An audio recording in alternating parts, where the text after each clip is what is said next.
ಇವತ್ತು ತುಳಸಿ ಪೂಜೆ. ಸೊ ತುಳಸಿ ಪೂಜೆ ನಮ್ಮ ಮನೇಲಿ ಯಾವ ರೀತಿ ಈ ವರ್ಷ ಸೆಲೆಬ್ರೇಷನ್ ಮಾಡಿದ್ದೀರಿ ಅಂತೇಳಿ ವಿಡಿಯೋನ ಸ್ಕಿಪ್ ಮಾಡಿದಿರ ಫುಲ್ಲಾಗಿ ನೋಡಿ. ತುಂಬ ಸಿಂಪಲ್ಲಾಗೆ ಮಾಡಿರೋ ಅಂಥದ್ದು ನಮ್ಮ ಮನೇಲಿ ತುಳಸಿ ಪೂಜೆ. ಪ್ರತಿಯೊಬ್ರಿಗೂ ಆ ತುಳಸಿ ತಾಯಿ ಆಶೀರ್ವಾದ ಎಲ್ರಿಗೂ ಇರಲಿ. ಸೊ ವಿಡಿಯೋನ ಸ್ಕಿಪ್ ಮಾಡಿದಿರ ಫುಲ್ಲಾಗಿ ನೋಡಿ. ನಾಗವೇಣಿ ರಾಜಪ್ಪ ಯೂಟ್ಯೂಬ್ ಚಾನಲ್ಗೆ ಲೈಕ್ ಮಾಡಿ, ಶೇರ್ ಮಾಡಿ, ಕಮೆಂಟ್ ಮಾಡಿ, ಮರಿದಿರ ನೋಟಿಫಿಕೇಷನ್ನ ಪ್ರೆಸ್ ಮಾಡಿ, ಅದ್ರ ಪಕ್ಕ ಇರೋ ಬೆಲ್ ಬಟನ್ನ ಪ್ರೆಸ್ ಮಾಡಿ. ನಾನು ಪ್ರತಿ ಸತಿ ಹಾಕೋ ವಿಡಿಯೋಸ್ ನೋಟಿಫಿಕೇಶನ್ಸ್ ನಿಮಗೆ ಬರುತ್ತೆ, ಮಿಸ್ ಮಾಡಿದಿರ ವಿಡಿಯೋಸ್ನ ನೋಡ್ಬೋದು. ಸೊ ಇವಾಗ ತುಳಸಿ ಪೂಜೆ ನಮ್ಮ ಮನೇಲಿ ಮಾಡಿರೋ ಅಂಥದ್ದು ಹೇಗಿದೆ ಅಂತೇಳಿ ಕಮೆಂಟ್ ಮಾಡಿ, ಶೇರ್ ಮಾಡಿ ಇಷ್ಟ ಆದರೆ.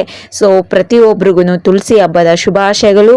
ಆ ತುಳಸಿ ತಾಯಿ ಪ್ರತಿಯೊಬ್ರಿಗೂ ಆ ಲಕ್ಷ್ಮಿ ಎಲ್ಲರ ಮನೆಯಲ್ಲೂ ಬರಲಿ ಅಂತೇಳಿ ಪ್ರೇ ಮಾಡ್ಕೊಳ್ಳೋಣ. ಸೊ ವಿಡಿಯೋನ ಫುಲ್ಲಾಗಿ ನೋಡಿ.